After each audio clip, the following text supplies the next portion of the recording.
we had this strategy and we had a full focus of like having these sales reps focus on those accounts, having marketing focus on those accounts, sending like literally some of them, they got 2 direct mail pieces, like 3-dimensional mail pieces per quarter, but only a limited set. We had not more than 10 accounts per rep and focus from sales and marketing. And that's how we closed them. Like literally one by one, we were checking them off.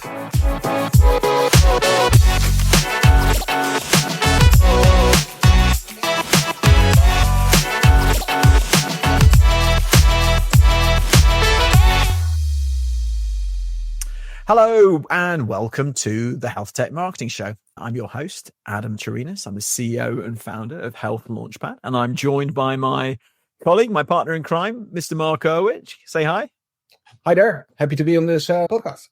Great. Mark is our Chief Strategy Officer, and Mark he'll tell you a bit about his background in a minute, but a long-time HealthTech marketing CMO. I want to give a big thank you to you for listening. We seem to be building a bit of a following. I was at HIMSS recently and a couple of people said, hey, love the podcast. So if you're out there, thank you for the love. And if you learn something from it, why don't you please share it? Share an episode with a colleague. You never know, they might thank you for it. I also want to give a big thank you to our friends from HIMSS. HIMSS has been a long time supporter of the podcast and a lot of the content that we create. We recently had them on the show to talk about the healthcare IT buyer journey and some recent research, 2025 research that they've just published. So you can go back and check that in previous episodes. Well worth checking out. And you can also get access to that research. So thank you to HIMSS. Today's topic is all about the whole issue of targeting. So we're calling this episode Start With Who. So this is not the Simon Sinek Start With Why, which obviously is very important. But we kind of think that actually when it comes to B2B marketing, particularly the modern approach to B2B marketing, that the notion of who you're targeting is absolutely critical. I've been doing marketing now for longer than I care to remember and doing healthcare technology marketing in one guise or another for over 15 years. And if I've learned one thing is that you have to get your target audience, your target market, your ideal customer profile defined very precisely. It's probably one of the biggest reasons why things don't go as well as they could do with marketing. And Mark and I have talked about it a lot. I think there's only one person I think who's more obsessive about it than me, and that's Mark. So Mark, tell everybody a bit about yourself and then, we'll get into the discussion. Sure. Again, happy to be here. I've been in health tech marketing for the last 20 years of my life. Nuance, Imprivata, Verado, some of the companies that I worked for. And really passionate about what we can do, because I always feel in our roles as peers in the healthcare technology space, we can improve healthcare. And with the things that we do, such a dynamic world. And right now, marketing is under a tremendous change, and love to see the different dynamics, how the buyers are changing, partly based on things that we've done to them, and partly because of the challenging world that they live in with razor-thin margins. And so what is that doing towards their buying behavior? And how can we as marketeers change our way that we reach out to them, we connect with them, and prove that we have value to them? And with that, constantly with the end goal, I think that we have all in common, which is improve healthcare. That's right. Absolutely. Yeah. And coming back from HIMSS last week, I think that message really, really rings true. Mark, targeting is something that we obsess over, and it's something that all marketers know is important. But in your view, and this may seem like an obvious question, why is this important? Why is it maybe even more important than listeners might realize?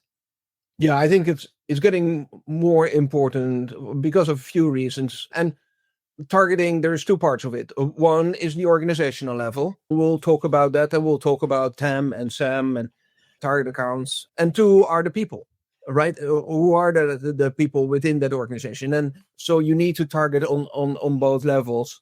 And I think what's happening over the last few years in this construct where we need to be really precise with our marketing initiatives. And in order to do so, you need to have the right targets in place. And why do we need to be precise? What's driving that? That is the clear push towards ROI. You look towards the metrics that are out there. What is the cost to acquire a new customer? And how are you performing as a marketing organization? And that in the end is going to drive your budget, your overall budget that you have available. And so in order to do additional things, you need to make sure that you have your targets right. And that also, I think the other part, which is actually that we as marketeers can use towards our benefit, it is a great discussion point within the organization. You need to drive alignment on, even to start at the top, which is typically a discussion that may happen between a CEO and finance, is like, what is the TAM, towards the discussion that's in the bottom. What is your target? What is your target audience, or what are the target accounts for your ABM campaign, which is a discussion between sales and marketing. And so marketing can be the glue between all of that, right? So we have a really strategic role to play in the organization, or we have the opportunity to play that strategic role by collecting the right information and sharing that across, and making sure that in the end is driving numbers that will have an impact towards your marketing budget and eventually towards the opportunity to grow the business. One observation, I think back on the last 5 years, just celebrated our 5th anniversary. We've done a ton of different ABM campaigns over the last while. And I think back to the instances where it's gone really well. The target audience has been super precise, like a specific list of target accounts, a really well-defined buyer group, and a very clear rationale about why we're selecting those accounts, why and who the people are, who's in the buying group. Yep. Conversely, I think at times when we've had a client that's interested, so I would call them more ABM curious than committed to doing it, and where the results have not, it just hasn't gone as well. And they've kind of gone, after the pilot, we're not sure if we want to carry on doing it. It doesn't happen that often, I'd like to say. That when I think back is I would hesitate to guess that the single biggest reason why that it hasn't gone as well as it could have done is because the target wasn't well selected. So we started with a list of target accounts and we said, well, why these accounts? Yep. And it's like, well, those are the ones the salespeople want to go after. Well, so why do they want to go after those? Well, they're the biggest ones. It's like, well, and I feel that we've got better at doing this by pushing back, saying, yeah, I'm sorry, that's not good enough. That's not the right way to select the accounts. And sometimes that doesn't go over too well with the salespeople. So there's a bit of negotiation. Sometimes it's about the quality. Sometimes it's also about the quantity. If you have 3 sales reps, you can't get towards 200 target accounts. Like, you need to think about sales capacity as well. So in order to define this, hey, what is this target account list that you're working on? Then there is multiple things that you need to take a look towards. And you mentioned size as an example, but there is many other criteria as well. We should dive in towards that. Well, yeah. So take us through the process. Yeah, of course. So I think you always start with what's the total addressable market? How big is your market? And towards our audience, well, typically they'll think about, okay, well, what's the number of hospitals? And define it in that way. And for the record, we go through TAM, SAM, but for all of those, it's always like, hey, this is the total potential number of organizations times the annual contract value times the ACV, right? That is the TAM. The TAM is not a number, but it's actually an amount. So starting with that is... Sorry, what do you mean by an amount? It's a dollar sign. So yeah. Okay, so then getting towards the next step, how do you get towards that total addressable market? Well, it may be your hospitals, but how about clinics? Or how about payers? And so it's really important to think about the value that your product provides. Take a look towards your existing customers, but also take a look towards, hey, is our solution applicable? You may not have sold anything in towards payers, but you may have a solution that works really well for payers. or for clinics. You may have ignored that segment for very good reasons. Hey, that's too expensive to go in towards that with our current direct model. But it may be that is a market that you want to address with a partner. So all of these other segments that today you're not selling in towards, but you can sell in towards, are part of the total addressable market. So that's a really important distinction. Then you get in towards the serviceable available market. And this is the market that you can address today based on your current capabilities. So let's give an example. Let's keep it towards hospitals, for instance. If you're marketing in towards hospitals, and if you have a product that needs to integrate with the EHR, and you're integrating with most of the EHRs, but not with Meditech, for instance, then you have to exclude that part out of your SAM. It will be part of your TAM, but not part of your SAM. So I'm just giving that as an example to make a distinction between those two. And then from there, you get in towards, okay, now you have the serviceable available market. So this is the number of hospitals that today you can sell into based on your current capabilities and your current business model. Then I would always recommend, it's a step in between, but a really important step that will make the rest of the thinking really logical, is divide that by different market segments.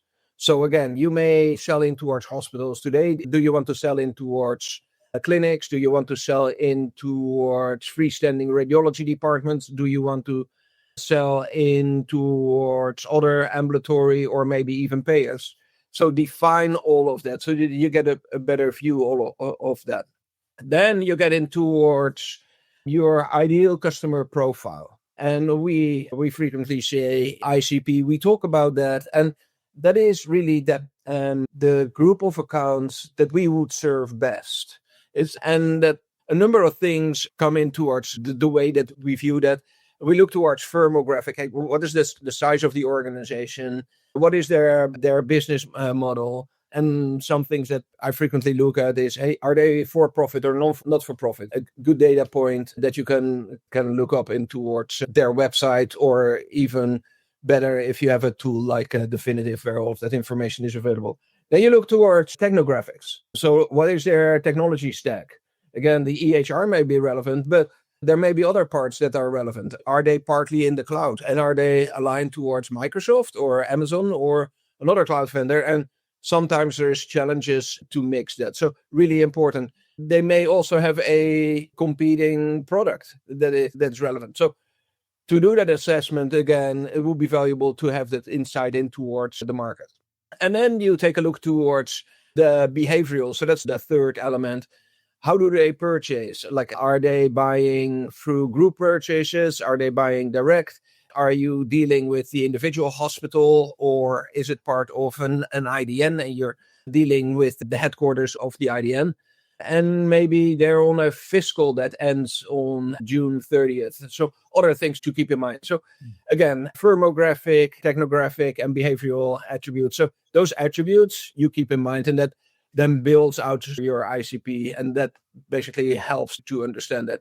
And you don't do that all by just sitting behind your desk in your ivory tower and working in Excel. You need to talk to customers. You need to talk to prospects.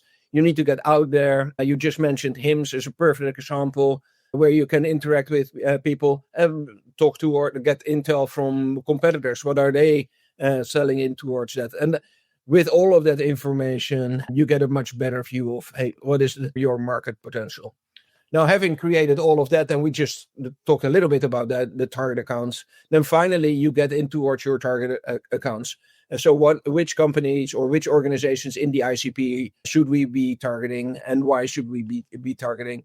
And that really needs to be a dialogue between sales and marketing where you get mutual agreement of, hey, for the next half year, the focus is on these accounts. Here are the criteria, and this is what we're going to focus on, and then build a plan around that. That's great. I love the systematic. So I'll tell you what, as you were doing it, I was actually thinking through the numbers. So if you're just going after the provider market, the total available market is about 6,000 hospitals, but that's actually what I think about 1,800 organizations, really. Yeah, I think there is 1,800 buying entities. And 2/3 of that is networks, and then there's still standalone hospitals out there.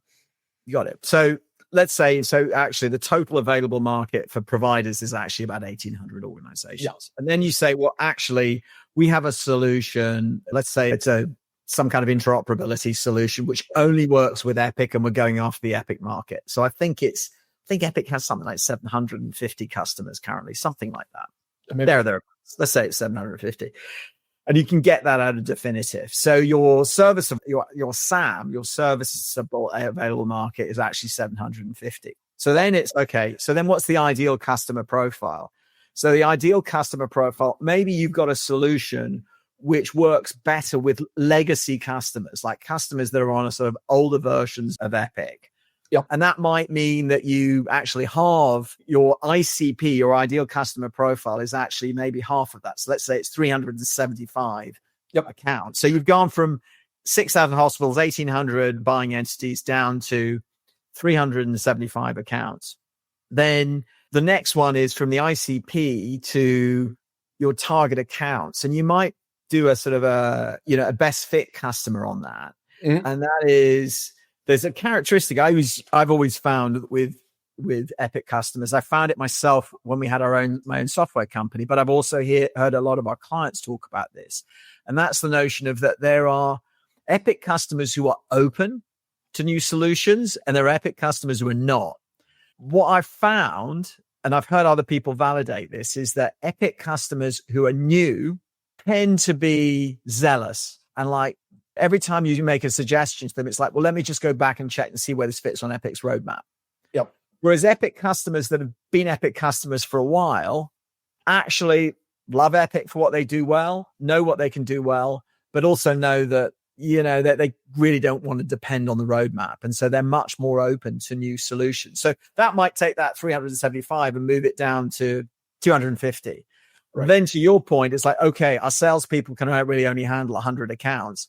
Which 100 should we pick? Maybe it's based on size. Maybe it's based on geography. Maybe it's based on relationship. But that's how you get from 1,800 down to 100. It's not by saying which are the biggest. And that's the dumb way of doing it. Yeah. And there's another element that we should talk about. It's not frequently used, but there is a concept that is called SOM, Serviceable Obtainable Market. And we have a great example. Actually, one of our clients is approaching that. It's taking a look towards how are you allocating your resources. So this is a smaller EHR vendor in a specific market, and they only have a limited number of sales resources. So as a result of that, what they did was they said, well, in order to strategically approach the market, we're going to focus first only on 5 states. So their TAM obviously is national, but based on their approach to being, hey, let's first be successful in these 5 states that we can travel to and where there is enough accounts or enough organizations that we can go into, they have established this serviceable obtainable market, which I think is a really smart strategy, particularly if you're in the growing phase, because it gives focus.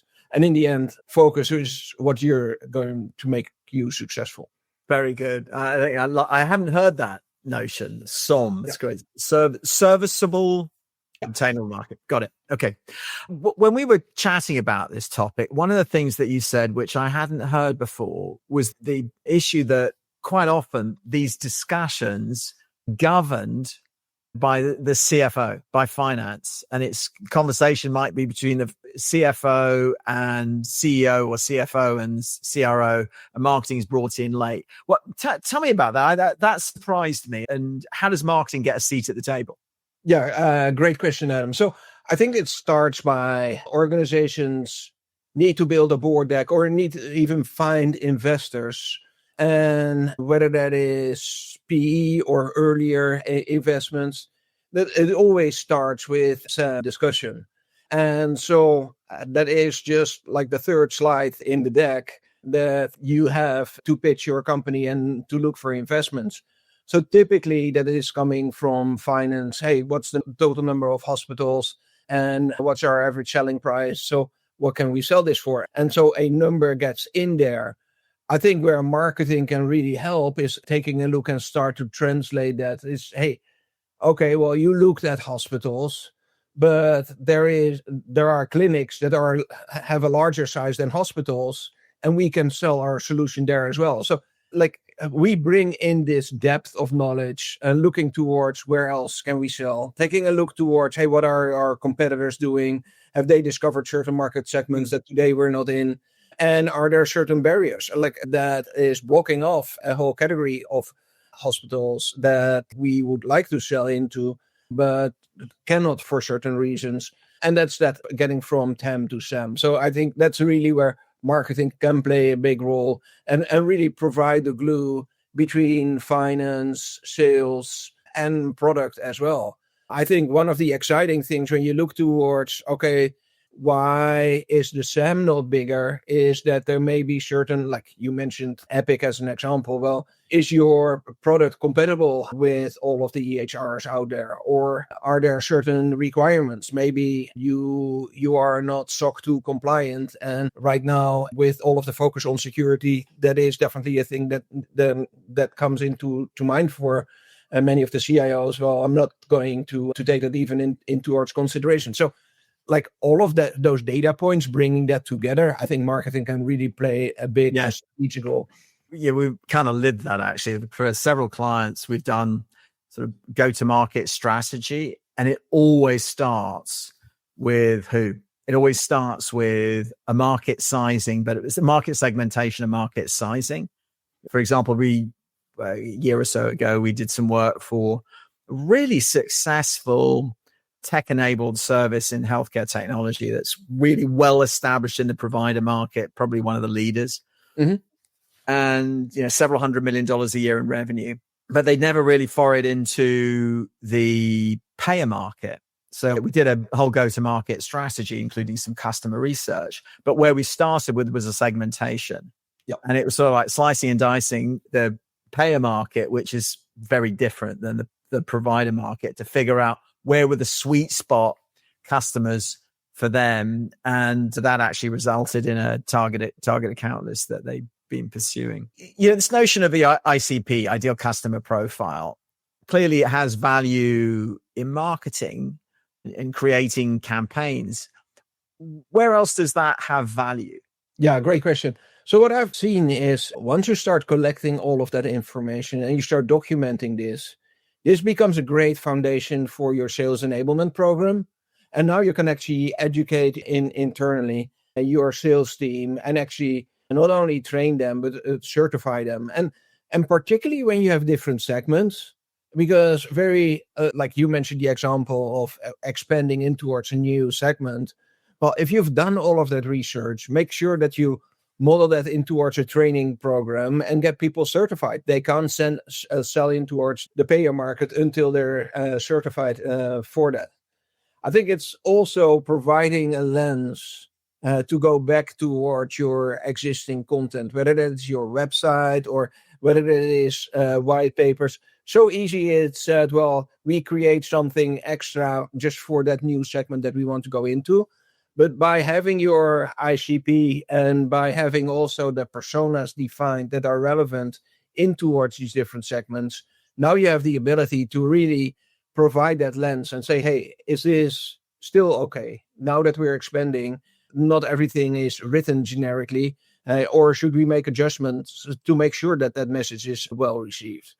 I think I started with sales, but then I think going back towards marketing, sometimes in some organizations, you see a very strong product marketing organization. They need to have all of the knowledge, but I would strongly suggest make that bigger. Have demand gen or the ABM team, have that broader. Make sure that all of your marketing people that are working on campaigns have a full understanding of, hey, these are the different segments. This is the ICP. Here is the why. Like even at the trade show, and you can have the person at the desk, let them already make the qualification. Well, you're falling out because of these reasons. no need to disturb somebody else who's in the middle of a demo to getting towards conversation, right? So the more you share that knowledge and the why behind it, I think the more successful your organization will be. What are some of the common mistakes that you see companies make in this area?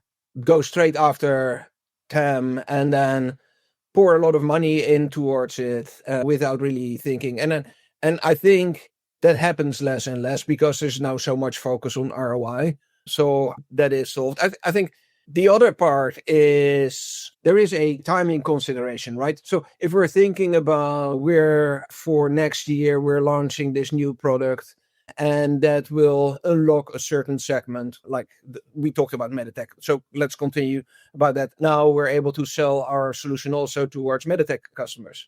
Well, great.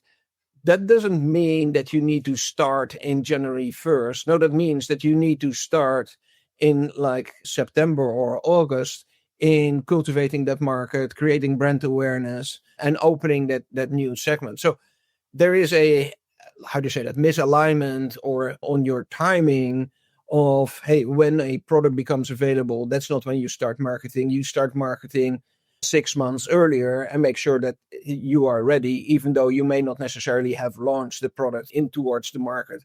I think that is one thing. And then the second thing is and I say that with the deepest respect, but like the over-optimistic, hey, we can sell towards this $3 billion market potential that is out there, and not having the ability to narrow that down or to break that down into certain segments and say, okay, well, this is really what's realistically out there. Take a look towards competitors, and not just the competitors of today, but also, hey, your competitors are not standing still. They're also getting out in towards the market, achieving market share. So how does the market develop and what does that mean for your continuation and developing it? If there's a lesson for organizations, because some of our listeners may not necessarily be so far yet, I would say, well, start building this data set, right? And start building up numbers, like with the little exercise that we just did. Hey, there is 6,000 hospitals. What does that mean for us? Which segments can we go in towards? Like, even if you just put that in towards a spreadsheet, it can help you have so much more meaningful discussions inside the organization. Not just on, hey, this is the amount of money that I need, and here's the segments that I can go after, but even like your total budget or for your planning exercise. There's so much value, even if nobody else in the organization is doing it, because there's other priorities, which very often may be the case, particularly for new and growing companies. I would suggest to any marketing leader, hey, start collecting this data, start building this. Maybe you're not sharing it at the beginning, but once you have some solid data, start validating that and validate that with your clients, validate that with your finance department, with your sales department, and you will see, like, the world gets better once you have the numbers to prove it. Yeah. So final question for you, Mark. Can you share an example of where starting with who resulted in some just amazing results? Yeah, absolutely. At some point, we were looking at a market segment. We had a solution for radiology, and basically we could sell towards any radiology department of any hospital. We had a great product, we had an excellent sales team, but now you get towards, okay, where do we start? And so the who was not necessarily what is the available market, but the who was much more, how do we prioritize?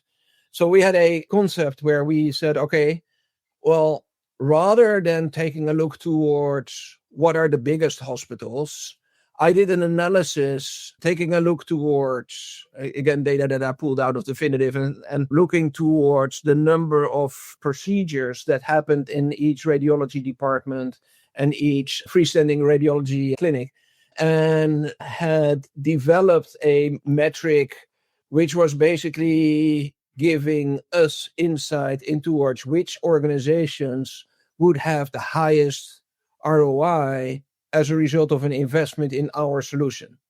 So I could basically predict, if you will, or calculate, hey, these organizations, in priority order, these organizations have the highest return on investment if they purchase our solution.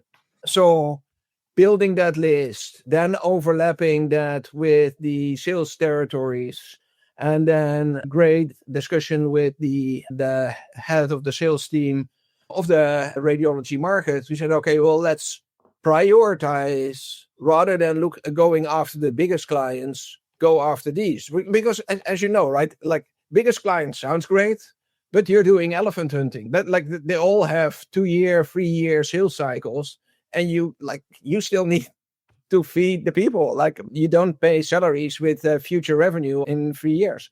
So we had this strategy, and we had a full focus of like having these sales reps focus on those accounts, having marketing focus on those accounts, sending like literally some of them, they got 2 direct mail pieces, like 3-dimensional mail pieces per quarter, but only a limited set. We had not more than 10 accounts per rep, but focus from sales and marketing. And that's how we close them. We're like literally one by one, we were checking them off, and we're massively successful. So I think that's an example of doing it really well.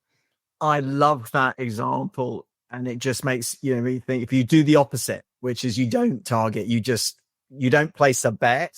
Yeah, I mean, you placed a bet here on a narrow, but it was based on a lot of analysis, and a clear business case.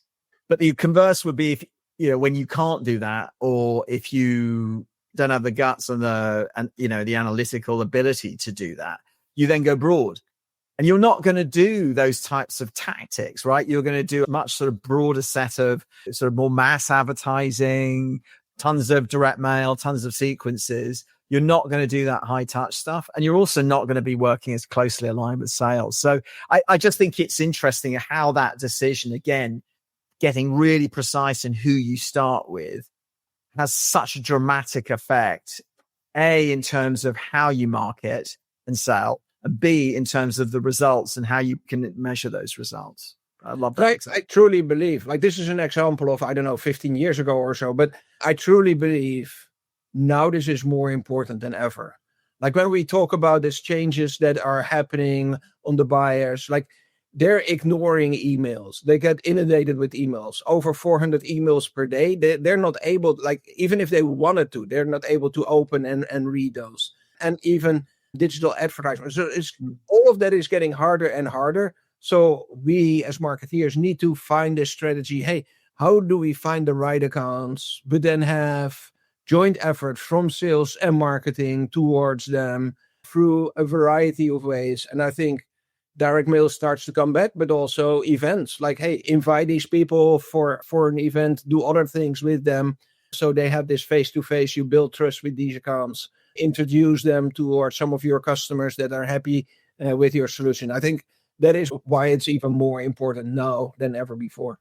Yeah. And it's interesting that, because you referred sort of kind of like the more traditional tactics like direct mail, which is sort of having a renaissance, but equally, there are some really interesting new tools that allow you to do more precise intent-based targeting. So we're playing around with this tool called vectors, and really interesting things that you can do with that to get hyper precise in your targeting.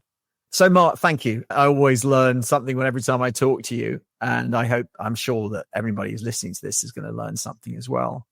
So if you're out there and this is maybe the first time you've listened to this show, click the subscribe button. We've got lots of stuff coming up, and you'll also get access to, this is episode, I think 78. So there's 77 more episodes like this that you can enjoy.